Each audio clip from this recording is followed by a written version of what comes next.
Your burger is served. And this is our finest Pepsi Zero Sugar.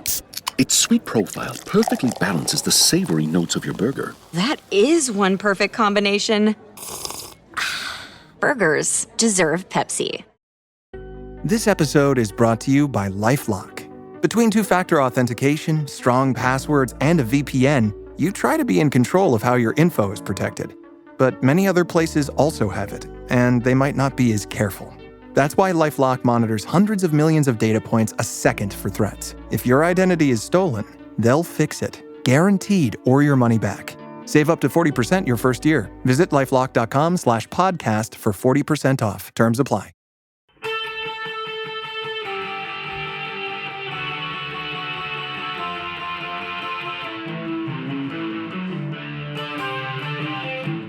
This is the Daily Blast from the New Republic, produced and presented by the DSR Network. I'm your host, Greg Sargent.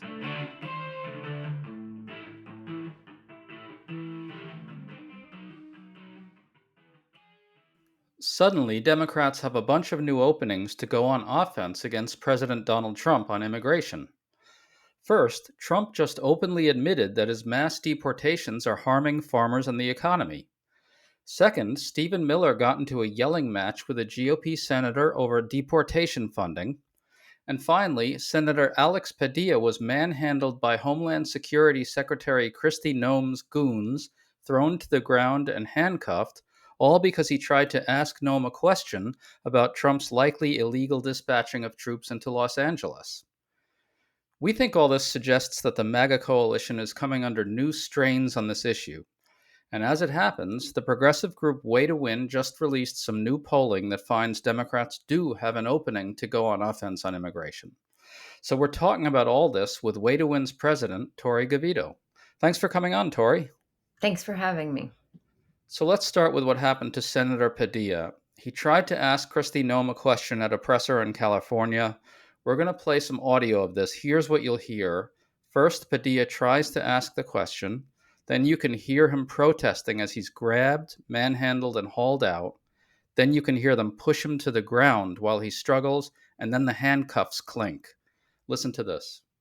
Guys, ready? And bell. Sir, hands up. I'm Senator Alex Padilla. I have questions for the secretary, because the fact of the matter is a half a dozen violent criminals that you're rotating on your hands off. Many of our ICE agents have been docked. On the ground. Hands behind your back. If you let my hands go, I put behind my back. All right. Cool. Other hand. Lay flat. Other hand, sir. Other hand. So, Tori, by all indications, he's now been released, but my God, have you ever seen anything like that before? I have never seen anything like this before.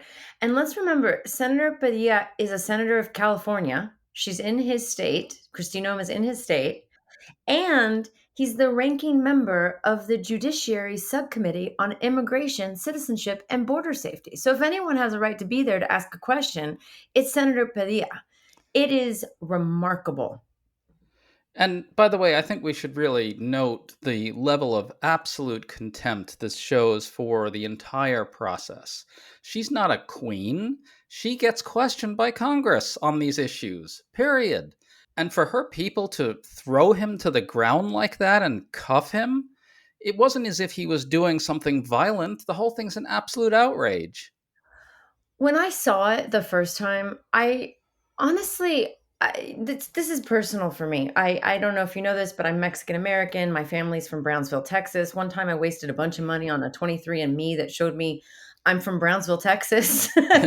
And what I saw was someone who looks a lot like my dad, someone who looks a lot like my uncles, who has every right to be in the space that he was in, being thrown down. And it's just this reminder of, it doesn't matter if your name is senator, if you have a senator in your title, or if you went to MIT, which Senator Padilla did, or if you were born on US soil, which he was.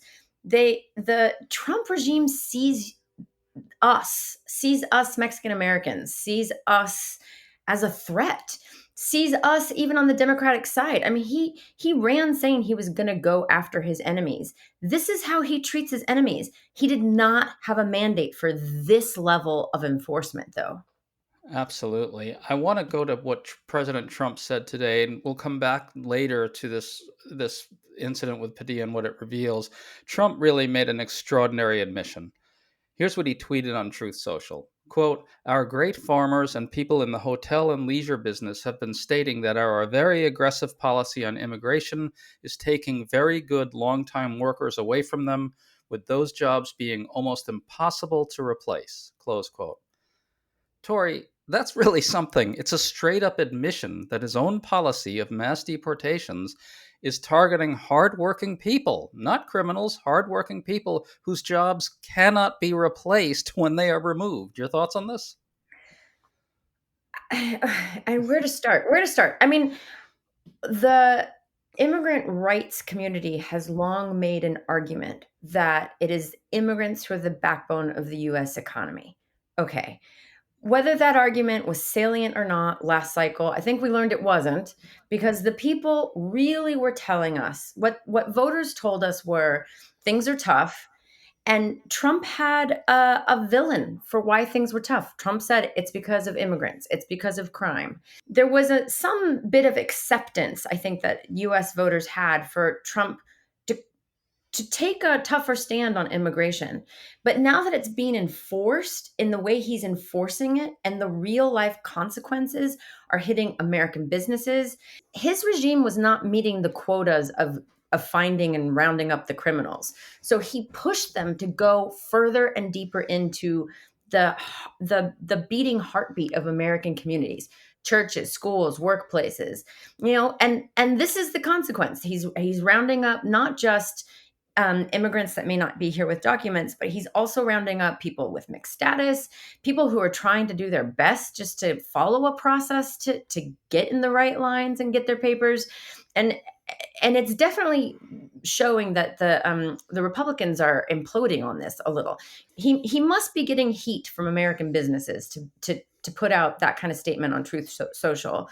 And between that and then the heat that Miller's getting in private meetings, where people are starting to question how many billions do you want for this enforcement process that nobody likes? Anyway, it's a real opportunity for Democrats to just push. To stay up to date on all the news that you need to know, there's no better place than right here on the DSR Network. And there's no better way to enjoy the DSR Network than by becoming a member. Members enjoy an ad-free listening experience, access to our Discord community, exclusive content, and more. Use code DSR2025 for a 40% off discount on sign-up at thedsrnetwork.com/buy. That's code DSR2025 at thedsrnetwork.com/buy. Thank you, and enjoy the show. I just want to add one thing to what you said there. I agree that he's getting heat from businesses, clearly, and maybe he realizes he's had plenty of undocumented workers himself over the years. But I also think what that shows is Trump recognizing his own vulnerability on this issue. He knows that these removals are being perceived as removing hardworking people. This is the thing Stephen Miller wants everyone to not see, right? Stephen Miller is, out there shrieking bloody murder at ICE officials saying, go to the nearest Home Depot and give me 30 more arrests. You know what I mean? And Miller, keeps up this endless stream of agitprop saying they're all criminals, they're all criminals, they're all criminals. But Trump, I think, on some level knows that's not really how it's seen. And I think that's what this shows. There's a real schism developing here in MAGA GOP world on this, I think. There really is. And you can see it even in that one Truth Social post. He goes from admitting that it's removing hardworking people, and then he goes to saying, but remember the criminals. and right. But remember, Joe Biden let in criminals. And it's just sort of this... I feel like he's trying to play some kind of shell game with us to get our eyes distracted back on the Miller rants, when it's just not how it's being witnessed. And it's not just LA, it's all over the country. I mentioned that I'm from a border community. This Father's Day, I'm going to head down to Brownsville to see my dad. He was telling me 3 of the restaurants we normally go to are just totally closed. And I said, why? Because the immigrant workers are scared. And he's like, no, the raids have already happened. They're closed. And it's just like, my God, this is happening so swiftly across this country. That is amazing. I want to move to your polling now. You guys polled 1,000 voters in competitive congressional districts. You found that 50% of voters still do have confidence in Trump generally on immigration, but at the same time, you find that 52% oppose how enforcement's being carried out. And I thought this was critical. Younger Latinos are turning on Trump over enforcement in your polling, right? That seems key to me because it suggests an opening for Dems to deepen this fracture, as you guys put it, in the Trump coalition and repair relations with the younger Latinos and drive the wedge more, right? Correct. I mean, looking at Catalyst data from 2024, it's very clear that there were a number of shifts in the Latino vote. One was many Latinos did change their votes from Democrats to Trump. And secondly, many Latinos stayed home.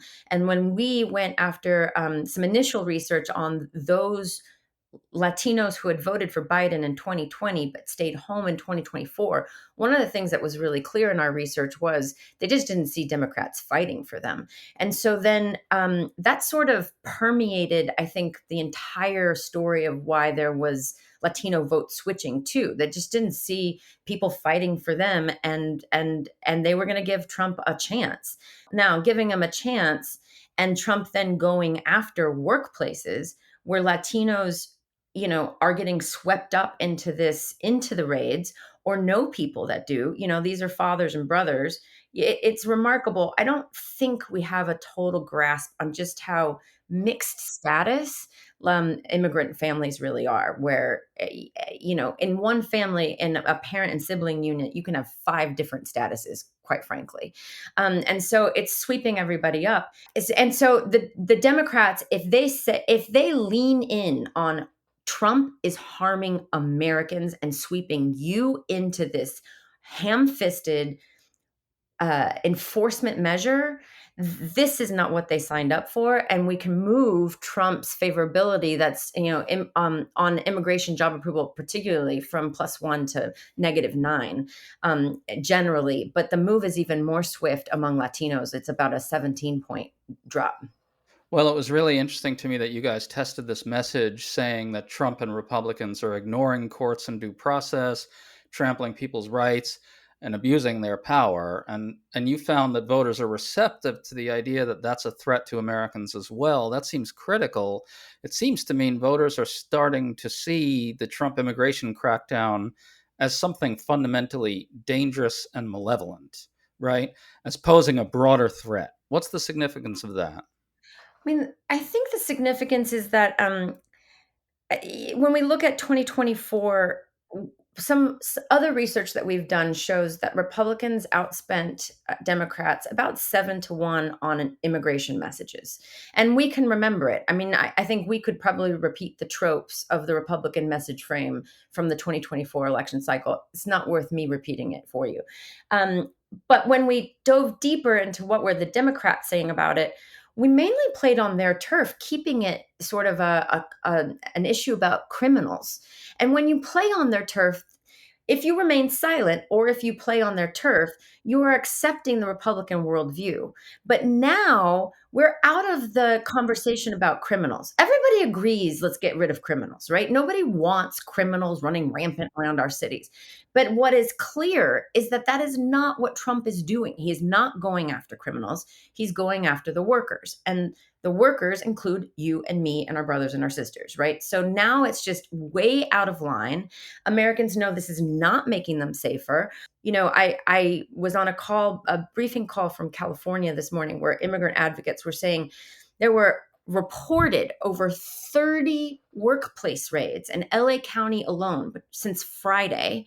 That's when you think about that, that's hundreds of people getting swept in. Now, Mayor Karen Bass in LA is saying there are whole functions of the city not working because people are so afraid. So if whole functions of the city are not working because people aren't going to work, how does that keep normal Californians safe? This is absolutely tearing apart the fabric of what keeps America working, keeps us going, keeps us safe in our streets. So it's definitely overreach. And I think there's a lot of discomfort now among some Republicans with both the overreach and the cost of the deportations.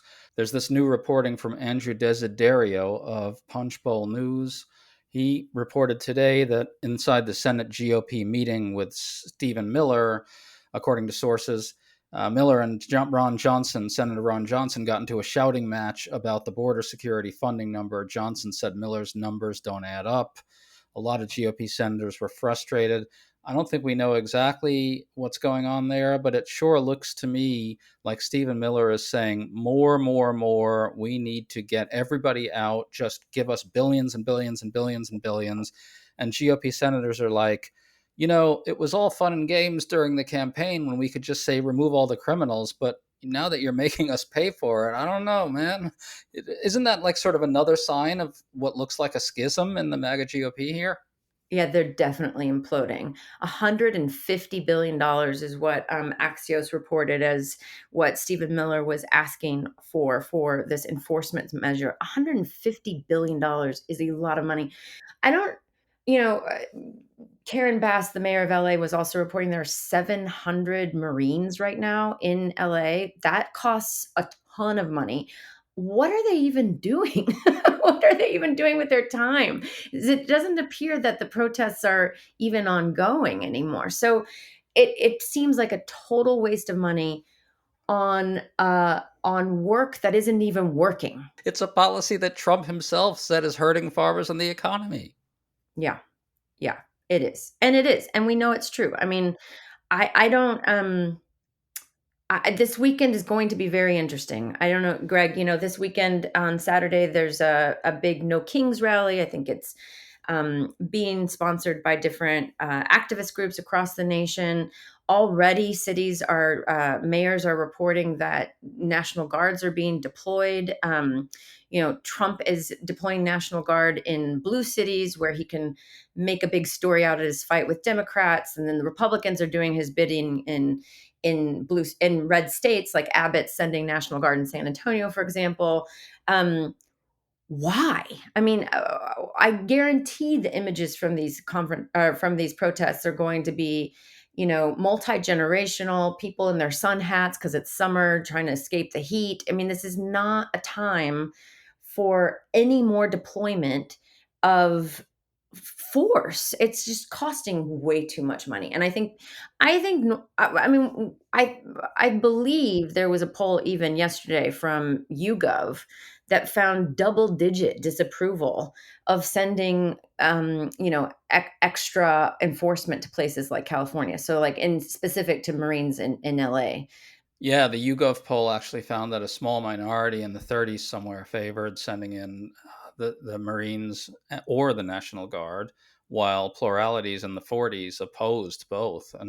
And so there are a bunch of undecideds out there, but it's clear that this is tilting against Trump fairly heavily already. So there's not like this reflexive move by voters to say, oh, Trump's sending in the military. Well, I want him to be tough. They're not saying that. No matter how many times idiot pundits tell us otherwise, that's not what voters are concluding. Right.